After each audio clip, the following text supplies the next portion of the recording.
तो जैसे कि हमने लास्ट एपिसोड के अंदर देखा था, जो जियोन होता है वो सभी लोगों से बोलता है कि इस टाइम पर जो सीईओ है उसने अपना एक हाथ तो खो ही दिया है, तो एक हफ्ते बाद में जब फॉक्स यहाँ पर आएगी तो हम लोग जो है उसे ही सेक्रीफाइस कर देंगे, जिसका हमें और ज़्यादा टाइम मिल जाएगा। और अब जियोन के इतना बोलते के साथ ही हम देखते हैं कि जो सीईओ होता है वो वहीं पर ही खड़े होकर उन लोगों की सारी बातें जो होती है वो सुन रहा होता है। और अब जो सीईओ होता है वो अपने मन में सोचता है कि मुझे लगा ही था कि ये कुछ इसी प्रकार का प्लान जो है वो बनाएगा। ये यहाँ पर सभी लोगों को सजेशन दे रहा है कि मेरे जो हाथ पैर है उन्हें काटा जाए और एक हफ्ते जो है वो फॉक्स को यहाँ पर दिया जाए। और अब इतना सोचते के साथ ही जो सीईओ होता है वो पास ही में पड़ा हुआ एक पत्थर जो होता है वो उठा लेता है और उस पत्थर को उठाते हुए बोलता है कि सच में इस बास्टर्ड से इसी प्रकार की उम्मीदें जो है वो की जा सकती है। सच बताओ तो इस टाइम पर मुझे इसके ऊपर बहुत ज़्यादा गुस्सा जो है वो आ रहा है। मुझे ऐसा फील हो रहा है कि मुझे इस बास्टर्ड को यहीं पर ही जो है वो ख़त्म कर देना चाहिए। इस टाइम पर मेरे नेचर के अंदर जो वायलेंस है वो भरा पड़ा है, क्योंकि बीते हुए 50 सालों में मैंने हमेशा ही जो वायलेंस है उसका सामना किया है। मैं हमेशा ही लोगों से पिटता रहा हूँ, लेकिन उसके बाद भी मैंने 50 साल जो है वो मरीन वर्ल्ड के अंदर बिताए हैं, जिसका मेरे लिए एक मॉडल वर्ल्ड के इंसान जैसे कि जियोन है उसे मारना कोई बड़ी बात नहीं है। मैं केवल अपने एक हाथ से भी इसे जान से मार सकता हूँ। लेकिन अभी भी जो सवाल है वो यही है कि क्या मुझे सच में इसे यहाँ पर मारना चाहिए, क्योंकि अगर मैं इसे यहाँ पर मारता हूँ तो बाकी सभी लोग जो है वो मुझसे बहुत ज़्यादा डर जाएंगे। और अब थोड़ी देर बाद इस तरह से सोचते हुए जो सीईओ होता है वो उस पत्थर को रख देता है। पत्थर को रखते हुए बोलता है कि छोड़ो, मुझे ऐसा नहीं करना चाहिए।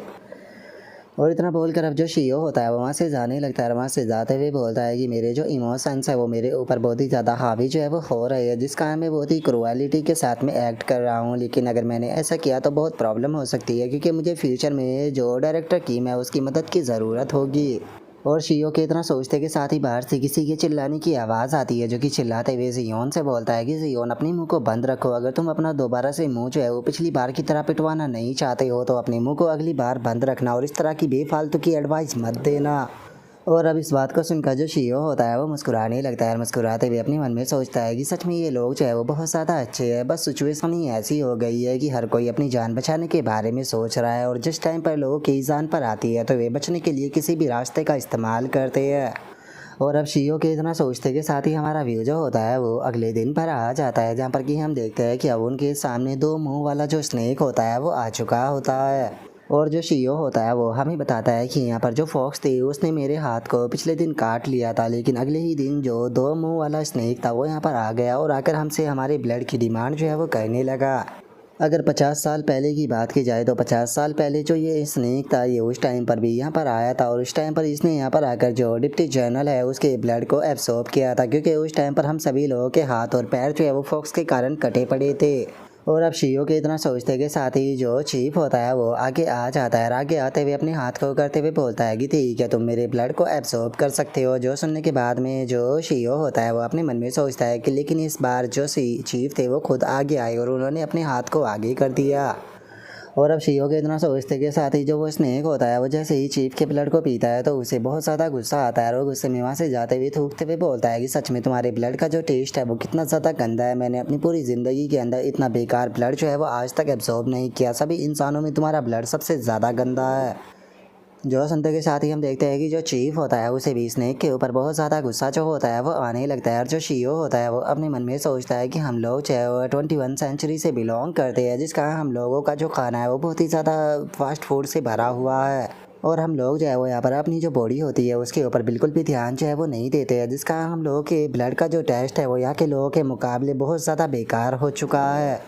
और अब इतना सोचते के साथ ही जो सीईओ होता है वो जियोन से बोलता है कि मिस्टर जियोन, चलो हम लोग जो है वो थोड़े से जो मेडिसिन हर्ब है उन्हें कलेक्ट करने के लिए चलते हैं। जो सुनकर जियोन थोड़ा सा हैरान रह जाता है। तभी सीईओ जो होता है वो उससे बोलता है कि क्या हुआ, क्या तुम लोगों को भूख नहीं लगी?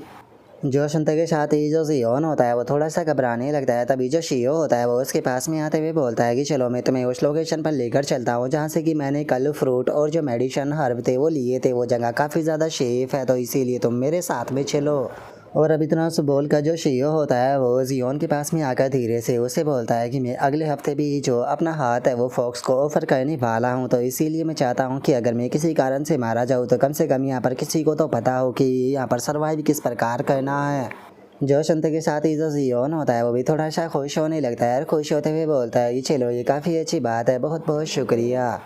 जो सुनते के साथ ही जो शीओ होता है वो मुस्कुराते हुए अपने मन में सोचता है कि तुम्हें मेरा शुक्रिया अदा करने की कोई ज़रूरत नहीं है, क्योंकि वैसे भी एक हफ्ते बाद फॉक्स यहाँ पर आने वाली है, लेकिन एक हफ्ते बाद हम में से कोई भी यहाँ पर नहीं रहेगा, तो इसीलिए अब हम लोगों को यहाँ पर फॉक्स को सेक्रीफाइस करने की कोई ज़रूरत नहीं। और अब शियो के इतना सोचते के साथ ही हम कुछ देर बाद का सीन देखते हैं, जहाँ पर कि जो शियो होता है वो जियोन के ऊपर गुस्से में चिल्लाते हुए उसे बोलता है कि मिस्टर जियोन, मैंने आपको कितनी बार बता दिया कि जिस चीज़ को आप तोड़ रहे हो वो कोई फ्रूट नहीं है। ऐसा लगता है कि मैं आपको जो बोल रहा हूँ आप मेरी बात के ऊपर बिल्कुल भी फोकस जो है वो नहीं कर रहे हो। जो सुनते के साथ ही जो जियोन होता है वो शियो से माफ़ी मांगने लगता है। जो सुनकर शियो उसे बोलता है कि जानते भी हो तुम जिस चीज़ को तोड़ रहे हो, अगर तुमने उसे खा लिया तो तुम अभी के अभी मारे जाओगे। जो सुनते के साथ ही अब जो जियोन होता है वो भी ओके बोलकर शियो के द्वारा बताए गए जो फ्रूट होते हैं उन्हें कलेक्ट करने लगता है, और जो शियो होता है वो चिल्लाते हुए उसे वहाँ पर ऑर्डर दे रहा होता है। और अब हम थोड़ी देर बाद का सीन देखते हैं, जहाँ पर कि जो जियोन होता है वो काफ़ी ज़्यादा थक चुका होता है, और जो शियो होता है वो उससे बोलता है कि ठीक है थोड़ा सा ब्रेक ले लो, उसके बाद में हम ज़मीन खोद कर जो हर्ब है उन्हें निकालेंगे। और अब इतना बोलने के बाद में जो शियो होता है वो अपने मन में सोचता है कि जियोन, जिस टाइम पर मैंने पहली बार कंपनी को ज्वाइन किया था तो उस टाइम पर तुमने भी मुझसे इसी प्रकार से मेहनत जो है वो कराई थी, तो अब उस टाइम का बदला लेने का वक्त आ चुका है।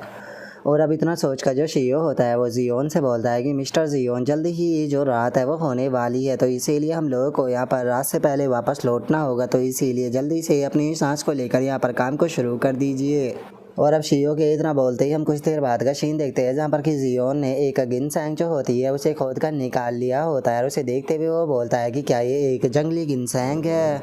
और अब इतना बोलकर जो जियोन होता है वो उस गिनसैंग को उठा लेता है, और उस गिनसैंग को उठाने के बाद में हैरान होते हुए बोलता है कि सच में यकीन नहीं होता, ये तो एक वाइल्ड गिनसैंग है। जो सुनते के साथ ही जो शियो होता है वो भी उसे हाँ बोल देता है, और उसके बाद में अपने मन में सोचता है कि ये गिनसैंग जो है वो यहाँ के मोर्टलों के लिए बहुत ही ज़्यादा कीमती है।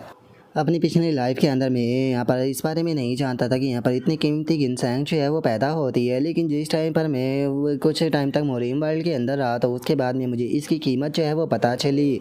अगर इस गिनसैंग की बात की जाए तो जो इमोर्टल होते हैं उनके लिए ये गिनसैंग जो होती है वो किसी भी काम की नहीं होती है, उनके लिए पूरी तरह से यूजलेस होती है। लेकिन अगर मोरिम वर्ल्ड के जो लोग हैं उनकी बात की जाए तो उनके लिए ये बहुत ही कीमती हर्ब है। इसकी मदद से वे अपने इंटरनल आर्ट जो होते हैं उसे और भी अच्छे से समझ पाते हैं, तो इसीलिए मुझे लगता है कि अगर मैं ये डायरेक्टर किम को देता हूँ तो उनके लिए ये बहुत ज़्यादा यूज़फुल जो है वो हो सकती है। और शियो के इतना सोचते के साथ ही जो जियोन होता है वो बोलता है कि यहाँ पर तो और भी काफ़ी सारी रूट जो है वो नज़र आ रही है, ऐसा लगता है कि इस जगह पर बहुत सारी जंगली गिनसैंग जो है वो मौजूद है। जो सुनने के बाद में जो शियो होता है वो बोलता है कि हाँ यहाँ पर काफ़ी सारी है, तो इसीलिए कपड़े के अंदर इन सभी को भर लो। और अब इतना बोलकर जो शियो होता है वो आसमान की तरफ देखने लगता है, और आसमान की तरफ देखते हुए अपने मन में बोलता है कि वे लोग ऑलमोस्ट अब यहाँ पर पहुँचने ही वाले हैं। और इतना सोचकर अब जो शियो होता है वो जियोन से बोलता है कि चलो टाइम हो चुका है अब वापस लौटने का। और अब शियो के इतना बोलते के साथ ही हम कुछ टाइम बाद का सीन देखते हैं, जहाँ पर कि अचानक से आसमान के अंदर बहुत ही ज़्यादा एनर्जी जो होती है वो नज़र आने लगती है, जिसके कारण सभी लोगों की हालत बहुत ज़्यादा ख़राब होने लगती है, और वे लोग अपने सर को पकड़कर ज़ोर ज़ोर से चिल्लाना शुरू कर देते हैं। और हम देखते हैं कि वहाँ पर स्पेशली 3 लोगों की ही हालत जो है वो ज़्यादा ख़राब हो रही होती है, जिसे देखने के बाद में जो किम होता है वो बोलता है कि क्या हो रहा है, आखिर तुम तीनों को अचानक से क्या हो गया, तुम तीनों जो है वो इतनी ज़ोरों से क्यों चिल्ला रहे हो। और उसके इतना बोलते के साथ ही अचानक से हम देखते हैं कि हवा में उड़ते हुए 3 कल्टीवेटर जो होते हैं वो वहाँ पर आ जाते हैं, जिनमें से पहला कल्टीवेटर जो होता है वो उन लोगों को देखते हुए बोलता है कि सच में ये चीज़ तो कितनी ज़्यादा सरप्राइज कर देने वाली है, मैंने नहीं सोचा था कि यहाँ पर आकर हम लोगों को इस प्रकार के जो डायमंड है वो मिलेंगे। जो सुनते के साथ ही वहाँ पर खड़ा हुआ एक और कल्टीवेटर जो होता है वो उन दोनों कल्टीवेटरों से बोलता है कि तुम दोनों जो है वो यहाँ से दफ़ा हो जाओ, क्योंकि ये सभी के सभी मेरे हैं, इन्हें यहाँ से मैं लेकर जाऊँगा। जो सुनते के साथ ही जो दूसरा कल्टीवेटर होता है वो उससे बोलता है कि तुम इस तरह की यहाँ पर बात जो है वो कैसे कर सकते हो, हम लोग सभी लोग इतनी दूर से यहाँ पर आए हैं तो हम सभी को कुछ ना कुछ तो मिलना चाहिए। और हम उन लोगों को इस तरह से हवा में फ्लाई करता हुआ देखकर जो किम होता है वो भी काफ़ी ज़्यादा हैरान रह जाता है, हैरान होते हुए उन लोगों से बोलता है कि आखिर आप लोग हो कौन। लेकिन हम देखते हैं कि वे लोग जो होते हैं वो किम की बात के ऊपर बिल्कुल भी ध्यान नहीं देते, और उनमें से एक जो होता है वो उन सभी को देखते हुए बोलता है कि वैसे अगर देखा जाए तो इनमें से केवल 3 के ही पास में स्पिरिचुअल रूट है, इन तीनों से अलग यहाँ पर बाकी के जितने भी लोग हैं वो हमारे किसी काम के नहीं है, क्योंकि वे लोग चाहे वो बस ऑर्डिनरी पर्सन है। और इतना बोलते के साथ ही अब उनमें से एक कल्टीवेटर जो होता है वो वहाँ पर अपनी जो थंडर पावर होती है उसका इस्तेमाल करने लगता है, और अपनी जो थंडर पावर होती है वो सीधे जो जियोन होता है उसके ऊपर गिरा देता है। और ऐसा करने के बाद में वो कल्टीवेटर जो होता है वो बहुत ज़्यादा खुश हो जाता है और खुश होते हुए बोलता है कि सच में यकीन नहीं होता, ये बच्चे के पास में तो हेमनली गोल्डन थंडर बॉडी है। जो सुनते के साथ ही जो दूसरा कल्टीवेटर होता है वो आगे आ जाता है और आगे आते हुए बोलता है कि ठीक है, तुम्हें यहाँ पर एक मिल गया तो अब पीछे हट जाओ और मुझे भी ज़रा चेक करने दो। और इतना बोलते के साथ ही वो अपने वेपन को बचाने लगता है और उसके ऐसा करने के कारण हम देखते हैं कि वहाँ पर जो वो लड़की होती है उसकी हालत काफ़ी ज़्यादा ख़राब होने लगती है, जिसका वो ज़ोर ज़ोर से चिल्लाने लगती है, जिसके एक प्रकार की साउंड भी वेव रिलीज होती है, जिसे देखते के साथ ही वहाँ पर खड़ा हुआ वो कल्टीवेटर जो होता है वो बहुत ज़्यादा खुश हो जाता है और खुश होते हुए बोलता है कि सच में यकीन नहीं होता, इस लड़की के पास में तो गोस्टली इन ट्रांसफॉर्मेशन इमोर्टल रूट है। मुझे लगा था कि यहाँ पर मौजूद जो बंदे हैं वो थोड़े बहुत टैलेंटेड होंगे जिन्हें कि मैं अपने सेक्ट के अंदर लेकर चला जाऊँगा, लेकिन मैंने कभी भी नहीं सोचा था कि मुझे असल में यहाँ पर अपनी सक्सेसर मिल जाएगी। और उसके इतना बोलते के साथ ही हम देखते हैं कि जो तीसरा कल्टीवेटर होता है वो ओहुयान के पास में आ जाता है और ओहुयान के पास में आते हुए उससे बोलता है कि तुम्हारे पास में तो यूनिक होली बॉडी है। जो सुनते के साथ ही जो ओहुयान होता है वो बोलता है कि ये क्या होता है, लेकिन जो वो कल्टीवेटर होता है वो ओहुयान की बात के ऊपर ध्यान ना देते हुए हंसते हुए बोलता है कि सच में मैंने नहीं सोचा था कि इस प्रकार की जो यूनिक बॉडी होती है वो आज भी एग्जिस्ट करती होगी। ठीक है, तो हम लोगों ने यहाँ पर फैसला जो है वो कर लिया है, आज से हम लोग जो है वो तुम तीनों को अपने जो अजूरा हेवन क्रिएशन सेक्ट है उसके डिसाइपल के रूप में एक्सेप्ट करते हैं। तुम तीनों का जो टैलेंट है, मुझे तुम तीनों के टैलेंट को देखकर ये कहते हुए गर्व हो रहा है कि एक टाइम पर तुम तीनों जो है वो इतने ज़्यादा पावरफुल बन जाओगे कि पूरा वर्ल्ड जो है वो तुम्हारे आगे झुकेगा। तो बताओ मुझे तुम क्या कहते हो। जो सुनते के साथ ही जो ओ हुयान होता है वो अपने मन में सोचता है कि डैमिट मैं तो अपनी सांस तक भी नहीं ले पा रहा, इस पर्सन का जो प्रेशर है वो इतना ज़्यादा है, ऐसा लगता है कि अगर ऐसा ही चलता रहा तो मैं कुछ ही देर में मर जाऊंगा। और ओ हुयान के इतना सोचते के साथ ही जो दूसरा कल्टीवेटर होता है वो ओ हुयान के पास में आते हुए उसे बोलता है कि तुम हमारी जो ब्लैक गोस्ट वैली है उसे ज्वाइन क्यों नहीं कर लेते हो, क्योंकि ऐसा एक भी मेथड नहीं है जो कि हमारे पास में ना हो। तुम्हें केवल इटर्नल लाइफ ही नहीं मिलेगी बल्कि तुम्हें इटर्नल इमोर्टिलिटी भी मिलेगी। जो सुनते के साथ ही वहाँ पर खड़ा हुआ जो पहला कल्टीवेटर होता है उसे उस दूसरे कल्टीवेटर के ऊपर गुस्सा आने लगता है।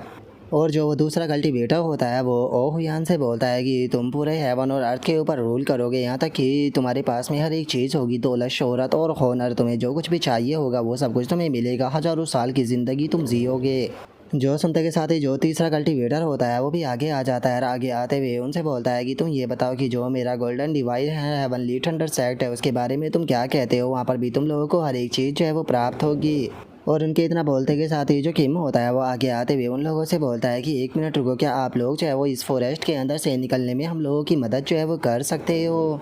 क्योंकि ये फॉरेस्ट जो है वो बहुत ज़्यादा बड़ा है और हमें डर है कि अगर हम लोग जो है वो इस फॉरेस्ट के अंदर रहे तो हम लोग यहाँ पर मारे जाएंगे। और इसके इतना बोलते के साथ ही अचानक से हम देखते हैं कि वो थंडर सेक्ट का जो कल्टीवेटर होता है वो अपने पास से एक बोतल को निकाल लेता है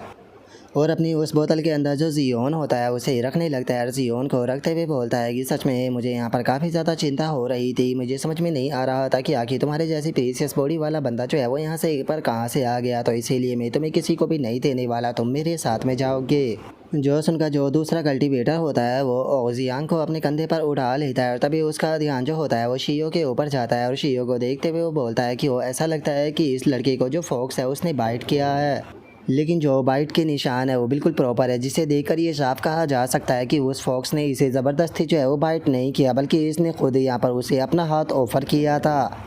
पक्का या तो तुम कोई क्रिमिनल हो या फिर तुम्हारी जो स्पिरिट है वो बहुत ही ज़्यादा स्ट्रांग है, तुम्हारी स्पिरिट को देखकर मैं काफ़ी ज़्यादा इम्प्रेस हुआ हूँ, इसीलिए तुम्हारे लिए ये छोटा सा गिफ्ट है। और इतना बोलते के साथ ही वो शियो का जो हाथ होता है उसे पूरी तरह से हील कर देता है। और इस चीज़ को देखने के बाद में जो शियो होता है वो भी उस कल्टीवेटर का शुक्रिया था जो है वो बोल देता है। जो सुनकर अब तीनों कल्टीवेटर जो होते हैं वो वहाँ से जाने लगते हैं और वहाँ से जाते भी बोलते हैं कि रास्ते में आने वाले जितने भी डीमन और मिस्टीरियस बीस्ट थे हमने उन सभी को ख़त्म कर दिया है, तो इसीलिए अगले 10 सालों तक तुम लोगों को यहाँ पर किसी भी प्रकार की प्रॉब्लम जो है वो नहीं होने वाली। और इसके इतना बोलते के साथ ही जो तीसरा कल्टीवेटर होता है वो भी वहाँ पर जो किंग मिन होती है उसे उठाकर अपने साथ में ले जाता है, जिसे देखने के बाद में जो किम होता है वो चिल्लाते हुए उन लोगों से बोलता है कि प्लीज़ एक मिनट रुको, हम लोग जो है वो यहाँ से बाहर निकलने का जो रास्ता है वो नहीं जानते हैं, प्लीज़ कम से कम आप लोग जो है वो हमें यहाँ से बाहर निकलने का जो रास्ता है वो तो बता ही सकते हैं कि हम लोग किस तरह से इस हेल से बाहर निकलेंगे। लेकिन हम देखते हैं कि वे तीनों कल्टीवेटर जो होते हैं वो किम की बात के ऊपर ध्यान ना देते हुए वहाँ से चले जाते हैं, जो देख कर जो किम होता है वो गुस्से में बोलता है कि डैमिट ये उन तीनों को लेकर यहाँ से चले गए। जो सुनते के साथ ही अब जो शीयो होता है वो गुस्से में अपने मन में सोचता है कि 50 साल के बाद भी सेम वही चीज़ हुई है जो कि पिछली बार हुई थी। कोई फ़र्क नहीं पड़ता कि हम लोग चाहे वो कितनी ज़्यादा मेहनत करते हैं, यहाँ पर जो सच्चाई है वो कभी भी नहीं बदल सकती। लेकिन चलो कोई बात नहीं, मैं इसी चीज़ से खुश हूँ कि उन लोगों ने कम से कम जो मेरा हाथ है उसे रिस्टोर कर दिया है, जिसका मेरी बॉडी के अंदर जो पेन था वो भी अब लगभग पूरी तरह से ख़त्म जो है वो हो चुका है। और अब शियो के इतना सोचते के साथ ही हमारा व्यू अगले दिन पर आ जाता है, जहाँ पर कि आसमान में दोबारा से ही काफ़ी सारी ठंडर जो होती है वो दिखाई देने लगती है। और तभी हमारा व्यू जो होता है वो शियो की टीम की जो ओ ही नाम की लड़की होती है उसके ऊपर आ जाता है, और हम देखते हैं कि जो ओ ही होती है उसकी हालत थोड़ी सी ख़राब होने लगती है। और ओ ही की ऐसी हालत को देखने के बाद में जो किम योन होती है वो शियो से बोलती है कि डिप्टी मैनेजर शियो, ऐसा लगता है कि जो ओ ही है उसकी हालत जो है वो काफ़ी ज़्यादा ख़राब है। इसीलिए मैं आपसे पूछना चाहती हूँ कि क्या यहाँ पर किसी प्रकार के कोई ऐसे मेडिकल हर्ब है जिनसे कि इसकी मदद जो है वो की जा सके, क्योंकि इसकी कंडीशन दिन प्रतिदिन बेकार होती जा रही है।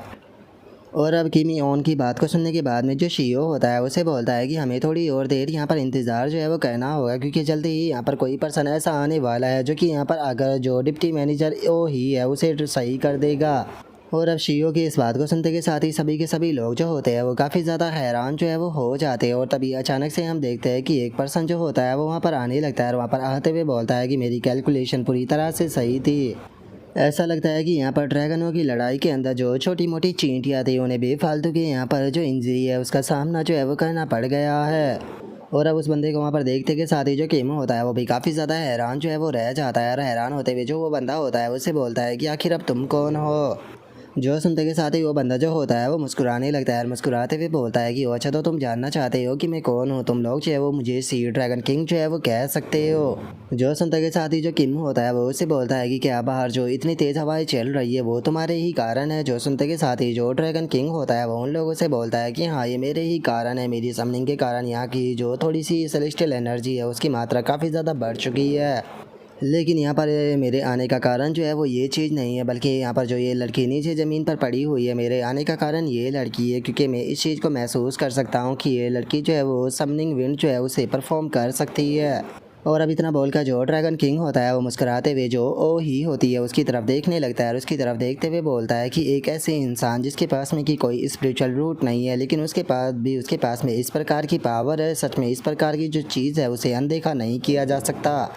जो सुनते के साथ ही जो शियो होता है वो ड्रैगन किंग से बोलता है कि जो चीज़ें हैं वो हमारे लिए भी बहुत ज़्यादा अजीब हो चुकी है। हम लोगों को यहाँ पर आए हुए कुछ ही दिन हुए हैं, लेकिन कुछ दिनों में कुछ अजीब से लोग यहाँ पर आ रहे हैं, जैसे कि तुम आए हो, और वे लोग हमारे दोस्तों को लेकर यहाँ से जा रहे हैं। और अब शियो की इस बात को सुनते के साथ ही जो ड्रैगन किंग होता है वो जोर जोर से हंसना शुरू कर देता है, और हंसते हुए बोलता है कि वो ऐसा लगता है कि जो तुम्हारे दोस्त थे उनके अंदर काफ़ी अच्छे अच्छे टैलेंट थे, लेकिन वे लोग मुझसे पहले आकर यहाँ पर उन लोगों को लेकर चले गए। और ऐसा लगता है कि मैं भी यहाँ पर बिल्कुल परफेक्ट टाइम पर आया हूँ, क्योंकि ये लेडी जो है वो यहाँ पर मेरे लिए पूरी तरह से परफेक्ट है, इसीलिए मैं भी यहाँ पर इस लेडी को यहाँ से लेकर जो है वो जाने वाला हूँ। और इतना बोलते के साथ ही जो ड्रैगन किंग होता है वो हंसते हुए जो शियो होता है उसकी तरफ देखने लगता है, और उसकी तरफ देखते हुए उससे बोलता है कि ऑर्डिनरी इंसान, क्या तुम जानते भी हो कि जिस जगह पर तुम खड़े हुए हो वो जगह कौन सी है? अगर इस जगह के नाम की बात की जाए तो इस जगह के बहुत सारे नाम जो है वो मौजूद है, लेकिन ज़्यादातर लोग इसे असेसियन पाथ जो है उसके नाम से जानते हैं, जहाँ पर कि खुद को राइज करने की कोई भी लिमिट नहीं है। ज़्यादातर लोग जो है वो यहाँ पर इसीलिए आते हैं ताकि वे लोग यहाँ पर आकर खुद को जो अपर रियलम है उसके अंदर लेकर जा सके। तुम एक तरह से कह सकते हो कि यहाँ से अपर रियलम में जाने का जो रास्ता है वो ओपन होता है। और क्या तुम जानते हो कि जो पावरफुल कल्टीवेटर है जो कि यहाँ पर तुम्हारे दोस्तों को लेकर गए हैं, उनके यहाँ पर आने का क्या रीज़न था? उनके सबसे आने का यहाँ पर रीज़न यही था कि जल्दी ही अपर रियलम का जो गेट है वो यहाँ पर ओपन होने वाला है, जिसके बाद में हज़ारों लोग जो है वो अपर रियलम के अंदर जाएंगे। क्योंकि जो अपर रियलम का गेट होता है वो हज़ारों साल में केवल एक ही बार ओपन होता है, जिसका पता नहीं कितने सारे कल्टीवेटर और जो स्पिरिट बीस्ट होते हैं वो यहाँ पर आते हैं ताकि वे इस चांस को प्राप्त कर सके कि अपर रियलम के अंदर जा पाए। और यही कारण है कि तुम्हारे सामने इतने सारे जो कल्टीवेटर है वो यहाँ पर आ रहे हैं, और इससे अलग यहाँ पर जो बीस्ट है उनकी भी संख्या जो है वो इसी कारण बढ़ गई है, क्योंकि सभी के सभी अपर रियलम के अंदर जाना चाहते हैं, और अपर रियलम का जो गेट है वो इसी जगह पर अपेयर होने वाला है। जो सुनते के साथ ही जो शियो होता है वो बोलता है कि ठीक है, मैं आपकी बात को समझ गया। तभी जो किम होता है वो बोलता है कि लेकिन उन लोगों ने तो कहा था कि वे हमारे जो दोस्त है उन्हें अपने सेक्ट को ज्वाइन कराएंगे। तो इसीलिए मुझे ये चीज़ जो है वो समझ में नहीं आ रही कि अगर वे यहाँ लोग हमारे दोस्तों को अपना जो सेक्ट है वो ज्वाइन कराना चाहते हैं तो फिर आखिर वे लोग अपर रियलम के अंदर कैसे जाएगी, और अगर वे लोग अपर रियलम के अंदर जाने वाले हैं तो फिर हमारे दोस्तों का क्या होगा। जो सुनते के साथ ही जो ड्रैगन किंग होता है वो उससे बोलता है कि मैं तुम्हारी जो सिचुएशन है वो समझ सकता हूँ। एक कॉमनर पर्सन के लिए जो कल्टीवेटर होते हैं उन्हें समझ पाना बहुत ज़्यादा मुश्किल होता है, लेकिन कोई बात नहीं, मैं तुम्हें यहाँ पर कम से कम शब्दों में जो चीज़ें हैं वो समझाने की कोशिश करता हूँ। जो कल्टीवेटर होते हैं उनके पास में मैजिक आर्टिफैक्ट होते हैं जो कि किसी भी ऑब्जेक्ट के साइज़ को बहुत ज़्यादा छोटा कर सकते हैं, बिल्कुल इसकी तरह। और अगर मैं यहाँ पर सही गेस कर पा रहा हूँ तो वे लोग इसी प्रकार के ऑब्जेक्ट के अंदर अपना जो पूरा का पूरा क्लैन है उसे लेकर जाने वाले हैं, और उन लोगों का प्लान यही होगा कि वे अपनी पूरे के पूरे क्लैन को अपर रियलम के अंदर लेकर जा सके, क्योंकि इस प्रकार की चीज़ करना कोई मुश्किल काम जो है वो नहीं होता है। सच बताऊँ तो मैंने खुद ने भी इसी प्रकार की जो चीज़ है वो की है। मैंने अपना जो शी ड्रैगन सेलेस्टियल पैलेस है उसे इसी आर्टिफैक्ट के अंदर रखा हुआ है, और मैं तुम्हें बता देना चाहता हूँ कि मेरे इस कैस्टल के अंदर इस टाइम पर टोटल 1800 सी ड्रैगन जो है वो सो रहे हैं। और अब ड्रैगन किंग की इस बात को सुनते के साथ ही जो किम और जो शियो होता है वो दोनों ही बहुत ज़्यादा हैरान जो है वो रह जाते हैं।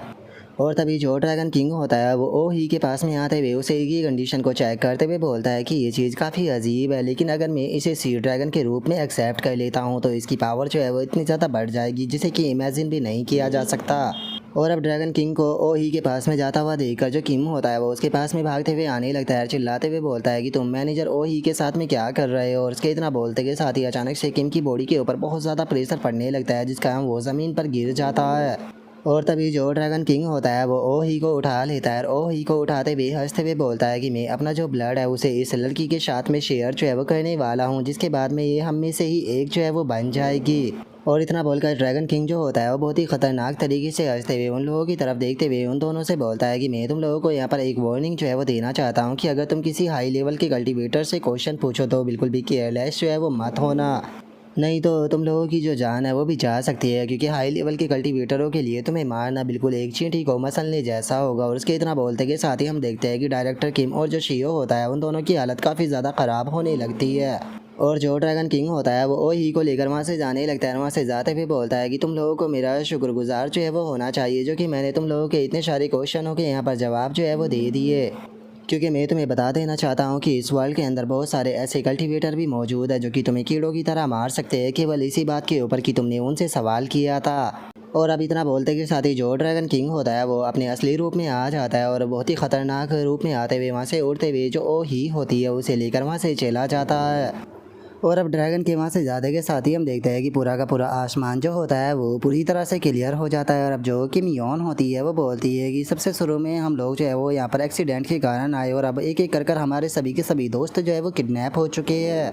और अब इतना बोलकर जो किम योन होती है वो अपने सर को पकड़कर हंसने लगती है, हंसते हुए बोलती है कि सच में ये चीज़ कितनी ज़्यादा अजीब लगती है कि ड्रैगन और कल्टीवेटर जो है वो आकर हमारे साथियों को किडनैप कर लेकर जा रही है। और अब किम योन की ऐसी हालत को देखने के बाद में जो शियो होता है वो आकर किम योन को थोड़ा सहारा देने लगता है, जो देखकर किम योन जो होती है वो शियो से बोलती है मैनेजर शियो, हमारे सभी साथी जो है वो लगभग किडनैप हो चुके हैं, बस मैं उम्मीद करती हूँ कि आप उन लोगों की तरह किडनैप जो है वो ना हो, क्योंकि अगर आप भी किडनैप हो गए तो पता नहीं हम लोग किस प्रकार सर्वाइव कर पाएंगे, क्योंकि आप ही के कारण हम लोग जो है वो अभी तक यहाँ पर सर्वाइव जो है वो कर पा रहे हैं, लेकिन अगर आपको कुछ भी हो गया तो मुझे नहीं लगता कि हम लोग जो है वो जिंदा बच पाएंगे। और अब किम योन की इस बात को सुनते के साथ ही जो शियो होता है वो थोड़ा सा उदास हो जाता है और अपने मन में सोचता है कि किम शियोन में कहीं पर भी नहीं जाने वाला, लेकिन ये बहुत दुख की बात है कि अब तुम्हारे भी जाने का टाइम आ चुका है। और अब शियो के इतना सोचते के साथ ही अचानक से हम देखते हैं कि किम योन जो होती है उसके अचानक से सर में बहुत ज़्यादा दर्द जो होता है वो होने लगता है, और वो अपने सर को पकड़कर चिल्लाते हुए बोलती है कि कोई हमारी तरफ ही आ रहा है। और अब किम योन की ऐसी हालत को देखने के बाद में जो किम होता है वो किम योन के पास में आते हुए बोलता है कि क्या हो रहा है, क्या फिर दोबारा से कोई प्रॉब्लम होने वाली है। और किम के इतना बोलते के साथ ही जो किम योन होती है वो उसे बताती है कि वो यहाँ पर आने वाला है। जो सुनते के साथ ही जो किम होता है उसे कुछ भी समझ में नहीं आता, और तभी हम देखते हैं कि एक ओल्ड मैन जो होता है वो एक मैकेनिकल बीस्ट के ऊपर बैठकर वहाँ पर आ जाता है। और अब वो ओल्ड मैन जो होता है वो उन लोगों को देखने के बाद में उनसे बोलता है कि तुम लोग तो बस ऑर्डिनरी इंसान हो, यकीन नहीं होता कि क्या तुम लोग जो है वो यहाँ से बिना स्पिरिचुअल रूट के ही अपर वर्ल्ड के अंदर जाने के बारे में सोच रहे थे। और इतना बोलते के साथ ही उस ओल्ड मैन का ध्यान जो होता है वो किम योन के ऊपर जाता है, जिसे देखकर वो हंसते हुए बोलता है कि ओ मुझे समझ में आ गया, जो अपर वर्ल्ड का गेट है वो आसपास में ही अपेयर होने वाला है, लेकिन इस चीज़ का जो असर है वो शायद लगता है कि इस लड़की के ऊपर हो रहा है। और अब इतना बोलते के साथ ही वो ओल्ड मैन जो होता है वो उन लोगों के पास में आने लगता है और उन लोगों के पास में आते हुए बोलता है कि मुझे यहाँ से अभी अभी एक अमेजिंग फॉर्मेशन जो है वो महसूस हुई थी, तो मुझे बताओ कि आखिर वो तुम में से किसने परफॉर्म की थी, क्योंकि वो फॉर्मेशन जो थी वो बहुत ही ज़्यादा अमेजिंग थी एक बार के लिए। तो मुझे शायद ऐसा लगा था कि शायद अपर वर्ल्ड से कोई एल्डर जो है वो यहाँ पर आ चुका है, लेकिन यहाँ की सिचुएशन को देखकर मैं समझ सकता हूँ कि यहाँ पर कोई एल्डर जो है वो नहीं आया, बल्कि ये सब चीज़ जो है वो शायद इस लड़की ने की थी। और उसके इतना बोलते के साथ ही जो किम होता है वो आगे आ जाता है और आगे आते हुए जो वो ओल्ड मैन होता है उसे बोलता है कि आखिर अब तुम कौन हो। मैनेजर किम योन जो है उसके पास में जाने की कोशिश भी मत करना। और उसके इतना बोलते के साथ ही अचानक से वो ओल्ड मैन जो होता है वो बस गुस्से से उसकी तरफ देखता है, जिसका वो हवा में उड़ जाता है, जिसे देखते के साथ ही जो शियो होता है वो उसे पकड़ने के लिए उसकी तरफ भागते हुए आने लगता है। लेकिन किम की स्पीड इतनी ज़्यादा होती है कि जैसे ही शियो उसे पकड़ता है तो खुद शियो भी काफ़ी दूर तक रपटते हुए जाता है, जिसे देखने के बाद में अब जो किम होता है वो शियो का शुक्रिया अदा बोल देता है। लेकिन तभी जो किम होता है उसका ध्यान शियो की कमर के ऊपर जाता है, जहाँ पर कि किम को पकड़ने के कारण शियो की पूरी कमर जो होती है वो छूल चुकी होती है, जिसे देखने के बाद में जो किम होता है वो घबराते हुए बोलता है कि तुम ठीक तो हो ना, तुम्हारी पूरी कमर छूल चुकी है। जोशन का जो शियो होता है वो किम से बोलता है कि मैनेजर किम चिंता मत कीजिए, मैं पूरी तरह से ठीक हूँ। और उसके इतना बोलते के साथ ही हम देखते हैं कि वो ओल्ड मैन जो होता है वो किम योन के पास में आ जाता है। किम योन के पास में आते हुए उससे बोलता है कि चलो अब तुम्हारे बारे में थोड़ी बात कर लेते हैं। वैसे तो तुम्हारे पास में कोई भी स्पिरिचुअल रूट नहीं है, लेकिन कोई बात नहीं, मैं अपनी पावर से तुम्हारी स्पिरिचुअल रूट को अवेकन कर सकता हूँ, क्योंकि तुम्हें देखने के बाद में मैं बहुत ही ज़्यादा क्यूरियस जो है वो हो चुका हूँ। मैं इस चीज़ को देखना चाहता हूँ कि तुम्हारी फॉर्मेशन जो है वो किस प्रकार इवोल्व करेगी जिस टाइम पर तुम एक कल्टिवेटर बन जाओगी। और अब उस ओल्ड मैन की बात को सुनने के बाद में जो किम शियोन होती है वो काफ़ी ज़्यादा घबराने लगती है और घबराते हुए उसकी आंखों में आंसू भी आ जाते हैं और वो रोते हुए जो शियो होता है उसकी तरफ देखकर उसे आवाज़ देने लगती है। जो देखते के साथ ही उस ओल्ड मैन को थोड़ा सा गुस्सा जो है वो आ जाता है और वो शियो और किम की तरफ देखते हुए बोलता है कि मैं यहाँ पर तुम्हें अपने साथ में ले जाने की बात कर रहा हूँ, लेकिन अभी भी तुम्हारे दिमाग के अंदर ये लोग जो है वो घूम रहे हैं। और अब इतना बोलते के साथ ही वो ओल्ड मैन जो होता है वो अपनी पावर की मदद से उन दोनों की गले को पकड़ते हुए उन्हें हवा में उठा देता है, जिसका उन दोनों का जो गला होता है वो घुटने लगता है। और जो ओल्ड मैन होता है वो अपनी पावर की मदद से उन दोनों के गले को दबाते हुए बोलता है कि तुम लोगों का जो रिलेशनशिप है वो काफ़ी डीप लग रहा है, तो चलो सबसे पहले मैं तुम्हारे रिलेशनशिप को ही ख़त्म करता हूँ। जो सुनकर जो किम योन होती है वो उस ओल्ड मैन को रोकने लगती है और वो उसे रोकते हुए बोलती है कि प्लीज़ ऐसा मत करो, आप मुझे जो कुछ भी कहने के लिए बोलोगे मैं कहने के लिए तैयार हूँ, प्लीज़ उन्हें मत मारो, प्लीज़ उन्हें जाने दो। जो सुनते के साथ ही वो ओल्ड मैन जो होता है वो किम शियोन की तरफ देख कर गुस्से में उसे बोलता है कि याद रखना तुम्हारे पहले जो कुछ भी रिलेशनशिप है तुम्हें उन सारे के सारे रिलेशनशिप को भूलना होगा। क्या तुम मेरी बात को समझ गई? जो सुनकर किम शियोन भी उसे ओके बोल देती है।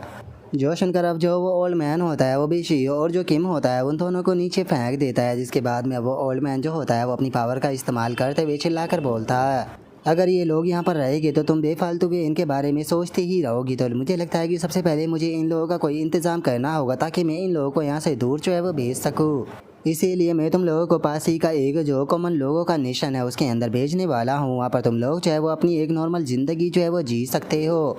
और अब इतना बोलते के साथ ही वो ओल्ड मैन जो होता है वो वहाँ पर एक पोर्टल जो होता है उसे ओपन कर देता है और उस पोर्टल को ओपन करते हुए बोलता है कि मैं तुम लोगों को इस डायमेंशन क्रैक की मदद से वहाँ पर भेजने वाला हूँ। और याद रखना इसके अंदर जाते की शादी तुम लोगों का जो रिलेशनशिप है वो यहीं पर ही पूरी तरह से ख़त्म हो जाएगा। और अब इतना बोलते के साथ ही वो उन दोनों को उठाकर उस डायमेंशन के अंदर फेंक देता है। जो देख कर जो किम होता है वो चिल्लाते हुए बोलता है कि आखिर ये क्या है। और उसके इतना बोलते कि शादी जो शियो होता है वो हर्ब को उठाते हुए अपने मन में सोचता है कि डैमिट मुझे जो ये हर्ब है ये साथ में लेकर जाने हैं। और इतना बोलते के साथ ही वे दोनों जो होते हैं वो उस पोर्टल के अंदर चले जाते हैं। जो देख कर किम शियोन जो होती है वो चिल्लाते हुए शियो को पुकारने लगती है। और अब हम देखते हैं कि हमारा व्यू जो होता है वो शियो और किम के ऊपर आ जाता है, जहाँ पर कि वे दोनों जो होते हैं वो किसी अलग जगह पर आ चुके होते हैं और वे ज़मीन पर बेहोश पड़े हुए होते हैं। लेकिन तभी वहाँ पर हमें कुछ लोग खींची बातें करने की आवाज़ें आने लगती है, जिनकी आवाज़ों को सुनकर जो शियो होता है वो भी उठ जाता है। और अब उठकर जैसे ही शियो सामने की तरफ देखता है तो उसे वहाँ पर काफ़ी सारे लोग जो होते हैं वो आस पास में घूमते हुए नजर आते हैं, जिन्हें देखने के बाद में जो शियो होता है वो अपने मन में सोचता है कि मैं आखिर हूँ कहाँ पर। अगर इस जगह की बात की जाए तो मेरी पिछली लाइफ के अंदर मैं इस तरह की जो जगह थी वहाँ पर नहीं आया था। पिछली लाइफ के अंदर मुझे बहुत ज़्यादा स्ट्रगल जो है वो करना पड़ा था सिटी तक पहुँचने के लिए। और शियो के इतना सोचते के साथ ही वहाँ पर मौजूद जो लोग होते हैं वो शियो के कपड़े को देखने के बाद में उन्हें थोड़ी अजीब तरह से देखने लगते हैं। जो देखने के बाद में जो शियो होता है वो अपने मन में सोचता है, जो वो ओल्ड मैन कल्टीवेटर था उसने हमें कहा था कि वो एक रैंडम नेशन के अंदर हमें भेजने वाला है, जहाँ पर कि नॉर्मल इंसान जो है वो रहते हैं। लेकिन पता नहीं क्यों इस जगह को देखने के बाद में मुझे काफ़ी फैमिलियर फीलिंग जो है वो आ रही है। और अब इतना बोलते कि साथ ही जो शियो होता है वो उठकर जो वो पैलेस होता है उसे थोड़ा ध्यान से देखने लगता है और उस पैलेस को देखते हुए बोलता है कि 1 मिनट, इस पैलेस को अब देखने के बाद में मुझे याद आ रहा है ये वही पैलेस है जहाँ पर कि मैं रहा करता था। और अब इतना बोलते कि साथ ही जो शियो होता है वो अपने सामने बनी हुई एक बड़ी सी जो बिल्डिंग होती है उसे देखने लगता है और उसकी तरफ देखते हुए बोलता है कि ये शिकुयांग सिटी की यांगाओ कैपिटल है। और अब शियो के इतना बोलते के साथ ही हमारा आज का जो एपिसोड है वो यहीं पर ही कंप्लीट हो जाता है। तो नेक्स्ट एपिसोड के अंदर देखिए कि आगे क्या होता है। अगर आप लोगों को वीडियो अच्छी लगी हो तो लाइक करना, चैनल को सब्सक्राइब करना। मैं मिलता हूँ आप लोगों से नेक्स्ट एपिसोड के अंदर, तब तक के लिए बाय बाय गाइस।